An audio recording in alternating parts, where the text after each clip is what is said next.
Selamat sore jemaat sekalian. Selamat sore juga untuk yang menyaksikan ini dimanapun Anda berada.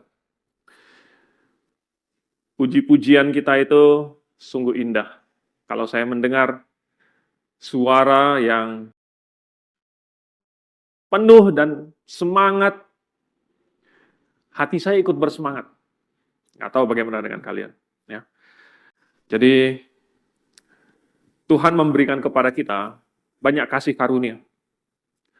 Salah satunya adalah lagu-lagu yang indah. Tapi malam ini kita mau berdoa secara jemaat. Dan untuk itu saya mengajak kita untuk merenungkan salah satu permintaan yang luar biasa di dalam Alkitab. Ada di dalam 2 Raja-Raja pasal 2. Kita akan membaca ayat 1, sebenarnya cukup panjang, tapi saya potong sampai 12 saja mungkin, supaya kita bisa hemat sedikit waktu. 2 Raja-Raja pasal 2, ayat 1 sampai 12. Ini adalah tentang permintaan Elisa. Ketika Elia mau diangkat oleh Tuhan ke surga, dia mengajukan satu permintaan. Dan ini adalah suatu permintaan yang luar biasa. Mari kita membacanya, silih berganti, saya duluan ayat 1, kemudian jemaat ayat 2, kita ganti-gantian, satu ayat sampai 12. Kalau sudah dapat, kita akan mulai. Menjelang saatnya Tuhan hendak menaikkan Elia ke surga dalam angin badai, Elia dan Elisa sedang berjalan dari Gilgal.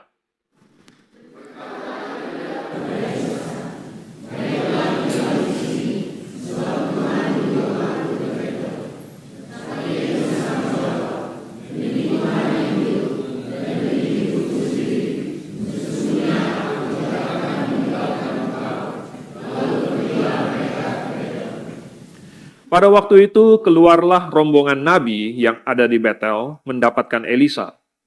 Lalu berkatalah mereka kepadanya, "Sudahkah engkau tahu bahwa pada hari ini tuanmu akan diambil daripadamu oleh Tuhan, terangkat ke surga?" Jawabnya, "Aku juga tahu, diamlah."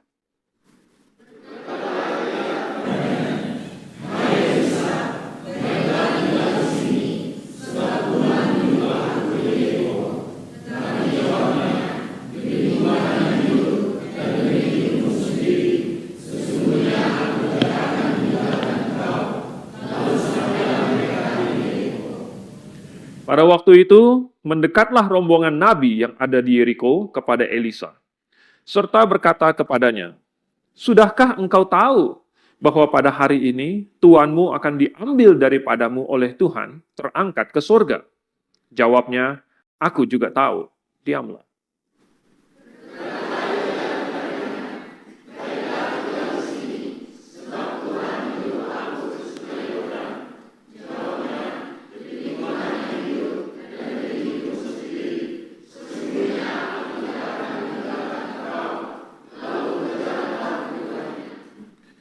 Lima 50 orang dari rombongan nabi itu ikut berjalan. Tetapi mereka berdiri memandang dari jauh ketika keduanya berdiri di tepi sungai Yordan.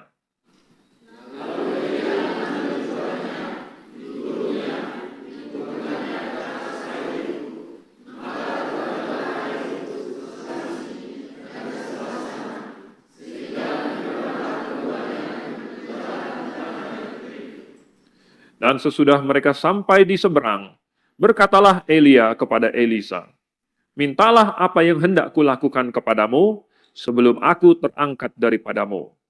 Jawab Elisa, "Biarlah kiranya aku mendapat 2 bagian dari rohmu."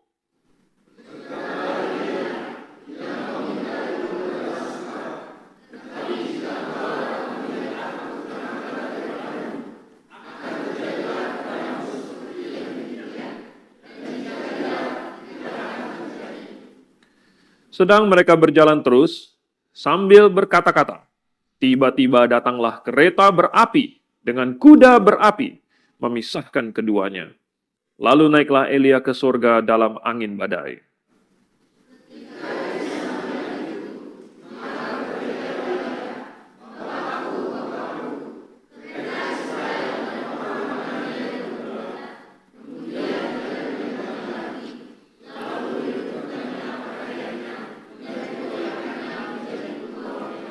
Mari kita berdoa dulu. Bapa di surga, kami akan merenungkan firman-Mu. Tuhan tolong berikan kami hikmat. Juga Tuhan, bangkitkanlah api semangat di dalam hati kami. Yang sungguh-sungguh membara untuk Engkau, nah, untuk umat-Mu, untuk orang-orang yang membutuhkan Engkau. Supaya kami pun bisa berdoa seperti Elisa ini. Kami mengucap syukur dalam nama Tuhan Yesus. Amin. Jadi, dua nabi ini, Elia dan Elisa, adalah dua nabi yang luar biasa. Masing-masing memiliki pelayanan yang luar biasa. Tuhan pakai mereka untuk melakukan pekerjaan yang luar biasa. Nah, mungkin sekilas permintaan Elisa ini agak aneh. Dia minta dua bagian dari rohnya Elia. Nanti saya akan jelaskan ini artinya apa. Tetapi kalau kita memahami maka tidak akan aneh lagi. Tetapi ada pelajaran yang indah buat kita. Dan karena ini dituliskan untuk kita, maka saya percaya ini juga adalah suatu contoh yang baik untuk kita. Jadi pertama kita mau melihat permintaannya dulu. Ya. Dia minta dua bagian dari rohmu, di ayat yang ke-9, bagian terakhirnya ini ya. Artinya bukan rohnya Elia itu nggak ikut naik gitu, atau kalaupun ikut naik kemudian dipisah, kemudian dibagi-bagi atau seperti apa. Bukan itu maksudnya. Maksudnya juga kemungkinan bukan Elisa nanti akan mendapatkan 2 kali lipat kuasa seperti Elia. Ya. Karena kuasa itu bukan diukur pakai ya kali 1, kali 2, bukan, tidak ada formula matematika untuk kuasa. Ya, Roh Kudus juga tidak ada formula matematika, misalnya Roh Kudus itu bisa dibagi menjadi berapa, ada kamu dapat 2 bagian, yang satu dapat berapa bagian. Kelihatannya bukan itu. Juga bukan harus berarti bahwa Elisa akan melakukan pekerjaan yang 2 kali lipat lebih banyak atau 2 kali lipat lebih hebat dibandingkan Elia. Jadi apa maksudnya? Dalam kebudayaan zaman itu, ketika seseorang mewariskan kepada anak-anaknya, maka anak-anaknya itu semua mendapat 1 bagian, tetapi anak sulung itu akan mendapat 2 bagian. Ya. Dan ketika Elisa meminta ini ibarat dia meminta supaya dia itu dianggap sebagai pewarisnya Elia. Tetapi yang sulung. Karena dia minta yang 2 kali lipat ini. Yang 2 bagian. Jadi dia mau dianggap sebagai penerusnya. Ya. Elia ini adalah seorang nabi yang hebat sekali. Tetapi terus terang tidak banyak nabi di utara, di Israel. Ya. Karena mereka dibabat habis sama Izabel. Yang tersisa pun mungkin ya agak meredup sedikit begitu, ya. Sehingga harus ngumpet di mana-mana. Jadi Elisa minta, saya mau jadi penerusnya Elia. Saya mau dikenal sebagai yang meneruskan pekerjaannya Elia. Saya mau jadi ahli warisnya Elia. Kasih saya 2 bagian. Dia meminta tanggung jawab ini, dia mau mengemban tugas ini, dan ini suatu permintaan yang luar biasa. Ya. Nah, Elia memiliki keinginan yang sangat kuat ini. Untuk apa? Untuk melayani bangsa Israel, khususnya yang di sebelah utara. Tentu melayani seluruh bangsa Israel secara umum, dan bahkan juga melayani seluruh umat manusia. Sepenting itu pekerjaannya, tetapi terutama secara lokal itu adalah untuk yang bagian utara, yang sudah meninggalkan Tuhan, yang dibawa oleh Yerobeam, oleh Ahab untuk menyembah Baal. Dan Elisa bisa melihat bahwa keadaan orang Israel pada waktu itu sangat buruk. Bahwa mereka menuju kehancuran. Dan bahwa mereka akan binasa. Bahkan itu sudah dinubuatkan dari pendahulunya Elia. Elia sendiri sudah menubuatkan. Ya. Dan nanti Elia, ya belum sampai sih kita di Di yang satu raja-raja kita kan ada seri yang satu raja-raja juga, tetapi nanti akan ada lagi Elia menegur Ahab mengenai kebun anggurnya Nabot, dan ada nubuatan tentang apa yang akan terjadi kepada Ahab dan keluarganya. Dan apa yang akan terjadi kepada bangsa Israel. Elisa sudah melihat semua ini. Jikalau orang Israel terus di dalam penolakan mereka akan Tuhan, mereka pasti binasa. Dan satu-satunya cara untuk menyelamatkan mereka adalah jikalau mereka bertobat. Jadi begitu pentingnya peran Elia, mentor dia, pendahulu dia. Sehingga ketika Elisa tahu bahwa Tuhan akan mengangkat Elia, maka dia merasa, sayalah kalau gitu yang akan melanjutkan. Sayalah yang akan mengambil tugas, beban berat ini untuk melayani bangsa Israel. Siapa tahu, lewat pelayanan ini mereka akan bertobat. Ada keinginan yang sangat kuat ini. Nah, Elia sudah bekerja dengan sangat giat. Semenjak awal dari pelayanannya Elia, dia sudah dengan begitu gigih berkhotbah. Dia bahkan sampai berani melakukan apa yang nabi-nabi lain tidak berani lakukan. Yaitu dia bernubuat melawan Ahab dan Isabel. Dan dia hampir mati, ya. Tapi dia berdoa. Dia berdoa supaya hujan tidak turun. Dan doa ini dipakai menjadi contoh oleh Yakobus. Kalau kalian baca di dalam Yakobus pasal 5 ayat 17, di situ itu dijadikan contoh bahwa doa orang benar itu besar kuasanya. Nah, Elia katanya itu orang biasa kayak kita. Tetapi dia bersungguh-sungguh berdoa. Nah, mungkin nanti sesudah ini kita juga akan berdoa. Dan kita akan berdoa dengan sungguh-sungguh. Dan ketika Elia berdoa, tidak turun hujan 3,5 tahun. Dan ketika dia berdoa lagi, turun hujan. Demikian hebatnya Elia berdoa. Bukan karena Elianya hebat, ya, tetapi karena dia memiliki keyakinan yang sangat besar dan dia bekerja dengan sangat giat untuk Tuhan. Bahkan doanya pun itu adalah kehendak Tuhan. Lalu kemudian Tuhan pelihara dia di tepi sungai Kerit. Sungainya menjadi kering, Tuhan pelihara dia di Sarfat, pakai janda, pakai keajaiban. Bahkan ketika anak janda itu mati, Elia membangkitkan anak itu dari kematian. Ini salah satu catatan pertama tentang kebangkitan di dalam Alkitab, yaitu anak dari janda di Sarfat. Dia melakukan banyak sekali hal-hal yang luar biasa.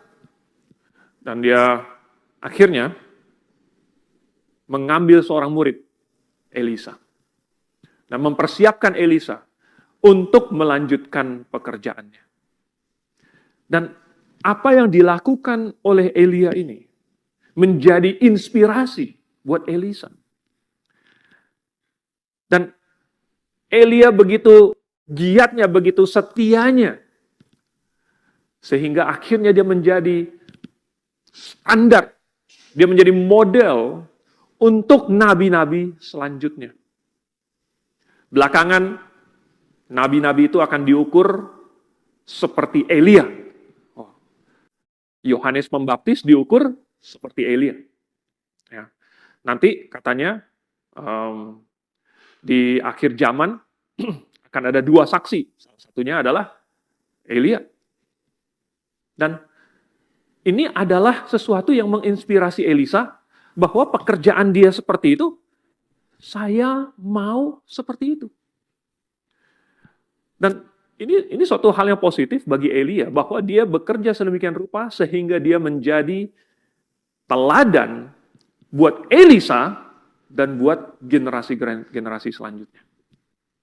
Nah, tetapi bukan cuman keberhasilan Elia saja yang menonjol. Kita harus ingat mungkin tantangan-tantangan yang dia hadapi. Dan Elisa tahu itu. Elisa tahu tantangan yang dihadapi oleh Elia. Elisa tahu pengorbanan-pengorbanan apa yang Elia harus bayar. Mungkin dia tahu juga Ya, ancaman dari Isabel. Dia tahu juga semua yang dialami oleh Elia. Semua kesulitannya. Tetapi dia rela untuk membayar harga itu. Karena dia melihat siapa yang dilayani oleh Elia. Dan apa yang dilakukan oleh Elia itu sungguh layak untuk dilakukan. Pengorbanan yang dibayar oleh Elia sungguh layak untuk dikorbankan. Oleh sebab itu, maka dia memutuskan, saya mau. Tetapi tidak ada orang yang waras itu dengan sukarela memilih jalan yang lebih buruk. Ya, jalan yang lebih susah. Jalan yang lebih penuh pengorbanan. Tidak ada orang yang waras yang lebih memilih itu. Apa yang membuat Elisa bisa membuat pilihan ini? Karena bukan cuma melihat tantangan yang dihadapi oleh Elia, tetapi dia melihat bagaimana Tuhan memelihara Elia. Sehingga di dalam mungkin hitung-hitungannya Elisa, ya walaupun ada tantangan, tetapi ada penyertaan Tuhan. Walaupun ada harga yang harus dibayar, tetapi ada hadiah yang akan saya dapatkan. Jadi dia bukan secara bodoh membuang hal-hal yang baik untuk memungut sampah. Sebaliknya, dia sedang menginvestasikan hal-hal yang memang di dunia ini tidak bisa dia simpan. Tapi dia investasikan itu untuk mendapatkan hal-hal yang bersifat rohani yang tidak bisa diambil daripadanya. Dan dunia ini, Indonesia khususnya, membutuhkan orang-orang seperti Elisa.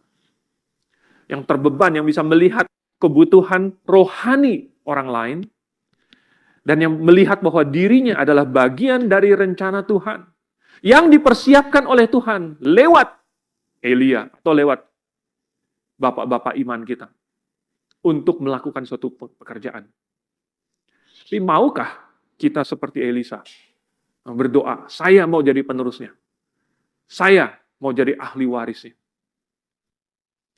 Lalu kemudian kedua, kita mau melihat apa? Yaitu jawabannya Elia. Jawabannya Elia dia bilang apa? Ayat yang ke-10. Berkatalah Elia, yang kau minta itu adalah sukar.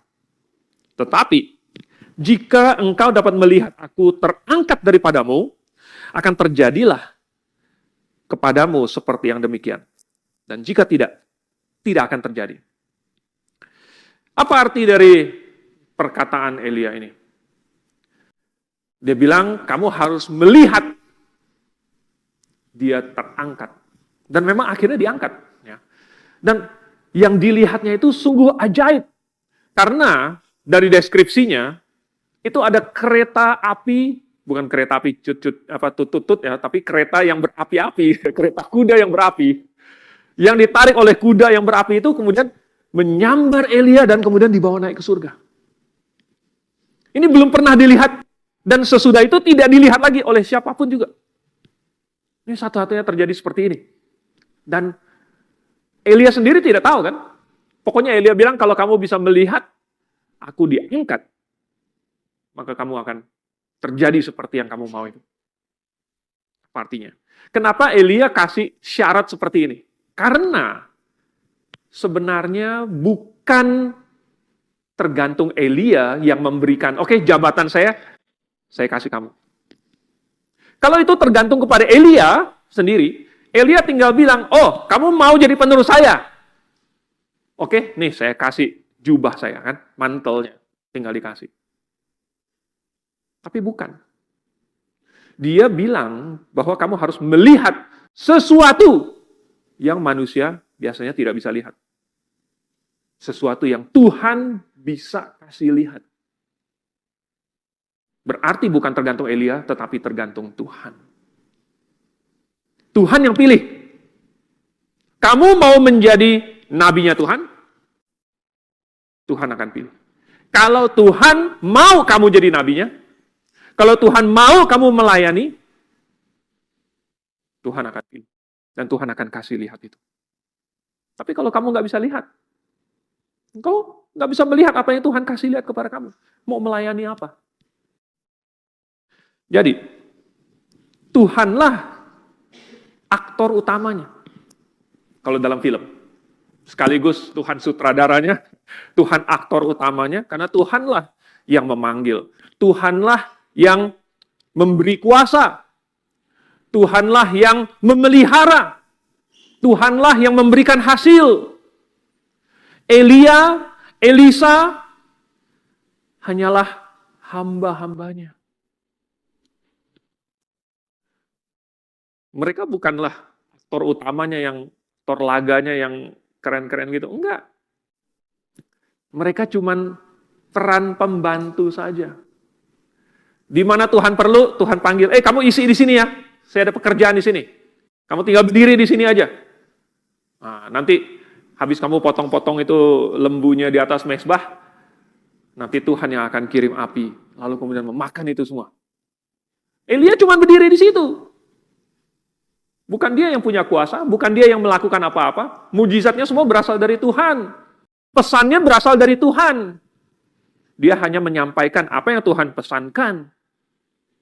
Elia, Elisa, dan kita semua cuma hamba-hambanya. Tetapi kalau kita mau jadi hambanya Tuhan, kita harus isi formulir aplikasinya dulu. Dan ada syaratnya.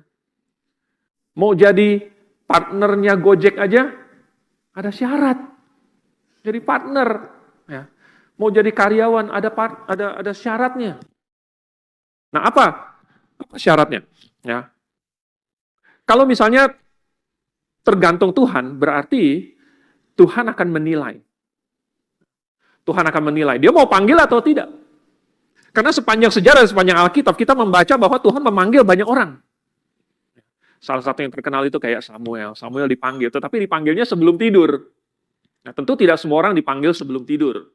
Ya, karena kalau begitu gawat juga, kita tidur-tiduran aja, siapa tahu Tuhan panggil, kan bukan seperti itu.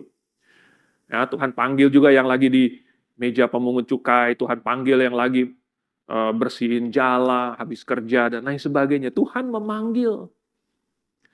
Nah, lalu apa yang Elisa lakukan supaya Tuhan melihat dia?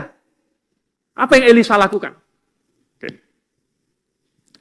Kita baca bahwa dari ayat yang pertama itu kan, mereka lagi berjalan dari Gilgal, lalu kemudian Elisa tahu bahwa Tuhan akan mengangkat Elia. Lalu kemudian dia bertekad, pokoknya saya harus mengikuti Elia. Ketika dia tahu bahwa Elia sudah akan terangkat, dia semakin bertekad lagi, pokoknya apapun yang terjadi, saya tidak akan meninggalkan Tuhan saya, Elia. Tidak akan meninggalkan. Padahal, ya, ada banyak kesempatan, dan bahkan Elia sendiri bilang, ayo kamu tinggallah di sini. Kemudian ada rombongan nabi, dari mana lagi rombongan nabi bilang kamu nggak usah ikut lagi, tetapi enggak. Elisa harus ikut terus, dia bilang. Ya. Memang untuk meninggalkan seringkali lebih gampang. Ya. Apalagi kalau misalnya jalannya jauh, bayangkan mereka dari Gilgal ke Betel. Jadi ingat bahwa pelayanan mereka itu di sebelah utara. Dan Yerobeam itu bikin 2 lembu emas, satu ditaruh di Dan, satu ditaruh di Betel. Dan adalah bagian yang paling utara, Betel adalah bagian paling selatan, kayak perbatasan antara Israel dengan Yehuda. Kenapa Yerobeam bikin begitu? Karena dia takut bahwa orang Israel akan ziarah ke Yerusalem 3 kali setahun, lalu kemudian beribadah di situ, dan kemudian hatinya akan kembali kepada Rehabeam. Lalu Yerobeam bilang, nggak usahlah kamu itu beribadah jauh-jauh ke Yerusalem. Pilih aja tempat yang lebih dekat. Makanya dia taruh di bagian selatan, Betel. Itu supaya nggak usah sampai ke Yerusalem, sampai di Betel saja sudah bisa beribadah. Maksudnya Yerobeam. Atau kalau kamu jauh dari Betel, kamu lebih jauh lagi ke Yerusalem, mendingan kamu ke Dan saja. Jadi kalau kamu di tengah-tengah, itu pun kamu bisa pilih ke Dan atau bisa pilih ke Betel. Nah, jadi Betel itu adalah bagian yang selatan. Gilgal sedikit di utara. Sedikit lebih utara sedikit dibandingkan Betel. Jadi pelayanan mereka adalah di utara, dan Tuhan suruh mereka jalan-jalan keliling-keliling. Lalu di Gilgal mereka tahu bahwa Tuhan akan mengangkat Elia. Lalu disuruh turun ke Betel. Betel itu adalah dataran tinggi. Kayak puncak, begitu, pegunungan, ya, sebelum turun ke lembah Yordan. Wah, berarti naik, ya kan, dari Gilgal naik ke Betel. Kalau capek, ya sudah tinggal saja di Gilgal, nggak usah. Toh bakalan diangkat oleh Tuhan juga, ya. Toh nanti pelayanannya nanti di utara, ngapain turun sampai ke Betel? Tapi nggak, dia mau ikut. Lalu kemudian di Betel dibilang lagi bahwa harus pergi ke Yeriko. Turun ke Yeriko itu berarti turun ke lembah Sungai Yordan. Jadi dari tempat yang tinggi turun ke bawah. Kalau capek, ya udah kamu tinggal aja di Betel. Tapi enggak, dia mesti tetap mengikuti sampai akhir. Terus di Yeriko, Tuhan bilang, seberangi Sungai Yordan lagi, sekali lagi. Selalu ada kesempatan kalau dia mau meninggalkan. Kalau dia misalnya capek, kalau dia pikir, nggak jelas ini, ya kan tidak dikasih tahu sampai kapan, mesti ikut sampai mana. Elisa tidak tahu, Elia saja tidak tahu. Jadi kalau dia tidak tahu, dia bisa saja berkata, ya sudahlah, sampai di sini saja. Toh saya punya pekerjaan lain. Toh nanti mungkin ya nggak ada hubungannya sama saya itu. Itu bukan bagian saya. Kalau Tuhan mau angkat Elia, Tuhan saya, ya sudah. Tapi tidak. Dia setia. Dia sudah bertekad. Karena dia punya permintaan yang sangat penting. Karena dia punya tekad dan kerinduan. Dia tidak mau meninggalkan. Dan ini yang Tuhan cari. Tuhan cari orang-orang yang tidak akan meninggalkan Tuhan, meninggalkan pelayanan, meninggalkan janji. Tuhan cari orang-orang yang setia. Nah, kalau Tuhan mencari tipe orang yang seperti ini, maka kita istilahnya masuk kategori atau tidak? Apakah kita memiliki tekad yang sama? Nah, Elia bilang apa? Kalau bisa melihat dia diangkat, maka terjadilah. Ini sebenarnya adalah suatu ujian. Ujian apa? Apakah Elia bisa melihat hal-hal rohani sama nyatanya dengan hal-hal jasmania? Melihat hal rohani sama nyata dengan hal-hal yang sifatnya jasmani. Banyak orang Kristen mendengar khotbah, tetapi belum tentu melakukannya secara praktikal. Karena ada masalah-masalah jasmania. Ada pertimbangan. Ada beban. Mungkin ada harga yang harus dibayar. Jadi kalau misalnya dia harus ikut perintah Tuhan, ada harga yang harus dibayar. Harga yang harus dibayar ini real. Ini sesuatu yang bisa diukur. Pakai rupiah mungkin. Berarti nyata sekali kan? Sedangkan hal-hal yang Tuhan inginkan ini belum tentu bisa diukur dengan rupiah. Ya. Dengan dolar juga tidak bisa. Walaupun orang desa nggak pakai dolar.